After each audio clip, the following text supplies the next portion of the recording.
নবী করিম সাল্লাল্লাহু আলাইহি সাল্লাম বলছেন, রোজাদার ব্যতীত কেউ এই গেট দিয়ে প্রবেশ করতে পারবে না। আসুন রাসূলের হাদিস থেকে শুনি। সহিহ বুখারীর হাদিস নাম্বার 1896 আন সাহাল ইবনে সাদ রাদিয়াল্লাহু তাআলা আনহু قال قال رسول الله صلى الله عليه وسلم ان في الجنه ثمانيه ابواب। জান্নাতে প্রবেশের জন্য আল্লাহ তাআলা 8টা গেট, 8টা দরজা, 8টা তোরণ আল্লাহ তাআলা রেখেছেন। ইউকালু লাহু রায়্যান, একটা দরজার নাম হচ্ছে রায়্যান নামক দরজা। ইয়াদখুলু মিনহু সাইমুনা ইয়াউমাল কিয়ামা, কিয়ামতের দিন শুধু সায়েমরা, রোজাদাররা এই গেট দিয়ে প্রবেশ করবে। লা ইয়াদখুলু মিনহু আহাদুন গায়রুহুম, রোজাদার ব্যতীত আর কেউ এই গেট দিয়ে প্রবেশ করতে পারবে না।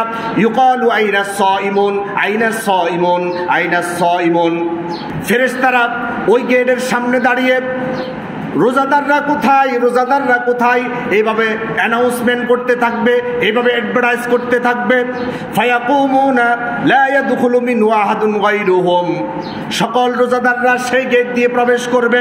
তাদেরকে রাজকীয় অভ্যর্থনার মাধ্যমে এই গেট দিয়ে প্রবেশ করা হবে।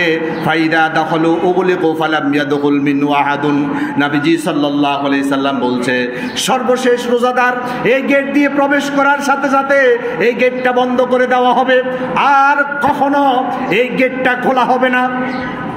আপনি ভালোভাবে লক্ষ্য করুন, অনেক আল্লাহর বান্দা জান্নাত পাবে কিন্তু রায়্যান নামক দরজা পাবে না।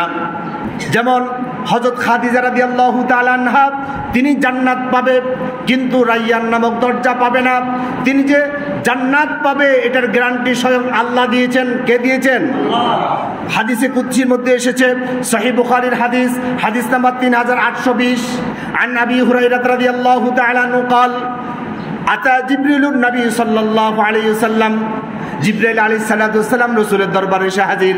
ফাকালা ইয়া রাসূলুল্লাহ সাল্লাল্লাহু আলাইহি ওয়াসাল্লাম, ইয়া রাসূলুল্লাহ হাদি খাদিজাতুন আতাতকা ফাকরাউ আলাইহা আসসালামু মিন রাব্বিহা ওয়া মিন্নি ওয়াবাশশিরহা বিবাইতিন ফিল জান্নাহ মিন কসবিন লা সাকাফা ফীহি ওয়া লা নাসাবা।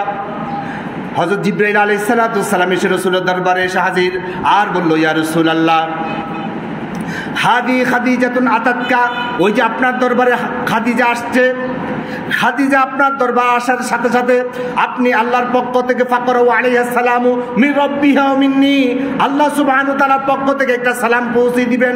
ওয়া মিন্নি, আমার পক্ষ থেকেও একটা সালাম পৌঁছাবেন। অবাশশিরহা, তাকে একটা সুসংবাদ দিয়ে দিবেন। অবাশশিরহা বিবাইতিন ফিল জান্নাতি মিন কসবিন লা সাকাফিহি ওয়া লা নাসাবা, আল্লাহ সুবহানাহু ওয়া তাআলা ওই খাদিজাকে সুসংবাদ দিয়েছেন। আল্লাহ সুবহানাহু ওয়া তাআলা জান্নাতের মাঝখানে মণিমুক্তা দিয়ে খাদিজার জন্য এখন থেকে একটা বিশাল প্রাসাদ নির্মাণ করে রেখেছেন। এই সুসংবাদ দ্বারা বোঝা যাচ্ছে আল্লাহর জান্নাত যে খাদিজা পাবে এটার কোনো সন্দেহ। তাহলে খাদিজা কি রায়্যান নামক দরজা পাবে? পাবে না। কেন পাবে না? রমজান যখন ফরজ হয় তখন তিনি ছিলেন না, এর আগে তিনি ইন্তেকাল করেছেন। রমজান ফরজ হয় 2য় হিজরি শাবান মাসে, রাসূলের বয়স তখন 55 বছর। খাদিজা রাদিয়াল্লাহু তাআলা আনহা যখন তিনি ইন্তেকাল করেন তখন রাসূলের বয়স ছিল 50 বছর। তার মানে রমজান ফরজ হওয়ার 5 বছর আগে খাদিজা রাদিয়াল্লাহু তাআলা আনহা ইন্তেকাল করেন। তার মানে খাদিজা রাদিয়াল্লাহু তাআলা আনহা জান্নাত পাবেন কিন্তু রমজান না পাওয়ার কারণে তিনি রায়্যান নামক দরজা পাবে না। সুবহানাল্লাহ। রায়্যান নামক দরজা এমন একটা দরজা, এই দরজা দিয়ে শুধু আল্লাহর জন্য যারা সিয়াম সাধনা করেছে তাদের জন্যই আল্লাহ সুবহানাহু ওয়া তাআলা এই গেট স্পেশাল বানিয়েছেন। চিৎকার দিয়ে বলুন সুবহানাল্লাহ। শুধু তাই নয়, অন্যান্য গেট দিয়ে যারা ঢুকবে তারা ঠেলাঠেলি করে ঢুকতে হবে। আসুন রাসূলের হাদিস থেকে শুনি।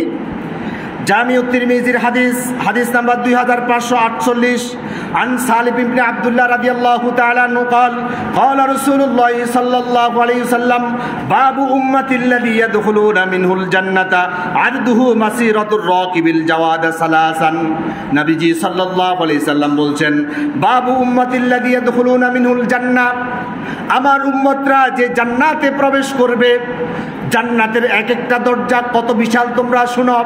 আরদুহু মাসিরাতুর রাকিবিল জাওয়াদি সালাসান, একটা তেজস্বী ঘোড়া 3 দিন পর্যন্ত সে যদি তার সর্বোচ্চ গতি দিয়ে সে দৌড়াতে থাকে, 3 দিন 3 রাত পর্যন্ত দৌড়ানোর পর সে যতটুকু পর্যন্ত অতিক্রম করতে পারবে, আল্লাহর জান্নাতের এক একটা গেট হবে এত বড়। আল্লাহু আকবার। এত বড় গেট দিয়ে যখন মানুষ প্রবেশ করবে, সুম্মা ইন্নাহুম লা ইউদগাতুনা আলাইহি হাত্তা তাকাদু মানাকিবুহুম তাজুলু। মানাকিবুম শব্দের অর্থ হচ্ছে কাঁধ। মানুষ যখন অন্যান্য গেট দিয়ে প্রবেশ করবে, তখন একসাথে যখন মানুষ প্রবেশ করবে এত বেশি ধাক্কাধাক্কি হবে, মানুষের কাঁধগুলো ব্যথায় একেবারে ঢলে পড়ার উপক্রম হবে। জান্নাতের গেট কয়টা? 8টা। একটা হচ্ছে রাইয়ান নামক দরজা। এই দরজা দিয়ে শুধু সিয়াম পালনকারীরা যাবে, রোজা পালনকারীরা যাবে। তারা যখন যাবে তাদেরকে রাজকীয় প্রাইম মিনিস্টার যখন কোনো অতিথি হিসেবে কোথাও আগমন করে, তাকে যেভাবে স্লোগান দিয়ে, রাজকীয় অভ্যর্থনার মাধ্যমে, ফুলের মালা দিয়ে তাকে যেভাবে বরণ করে, রাইয়ান নামক দরজা দিয়ে যারা ঢুকবে তাদেরকে এইভাবে বরণ করা হবে। আর অন্যান্য গেট দিয়ে যারা ঢুকবে তারা এত বেশি ঠেলাঠেলি করে ঢুকতে হবে, তাদের কাঁধগুলো পর্যন্ত ব্যথা হয়ে যাবে। তাহলে সেই রাইয়ান নামক দরজা আমাদের জন্য আল্লাহ সুবহানাহু ওয়া তাআলার বিশাল একটা নিয়ামত নয় কি? অবশ্যই নিয়ামত। যারা রমজান পায় নাই তাদেরকে রাইয়ান নামক দরজা দেওয়া হবে না, কিন্তু এরকম মানুষ আছে রমজান পাই নাই জান্নাত পাবে। ধরুন রমজান শেষ হওয়ার পর কোনো একটা অমুসলিম মুসলমান হলো, আবার আগামী রমজান আসার আগে সে মারা গেল।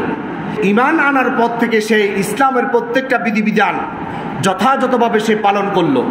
ঈমান পাওয়ার কারণে, ইসলাম পাওয়ার কারণে সে জান্নাত পাবে, কিন্তু রমজান না পাওয়ার কারণে সে রাইয়ান নামক দরজা পাবে না।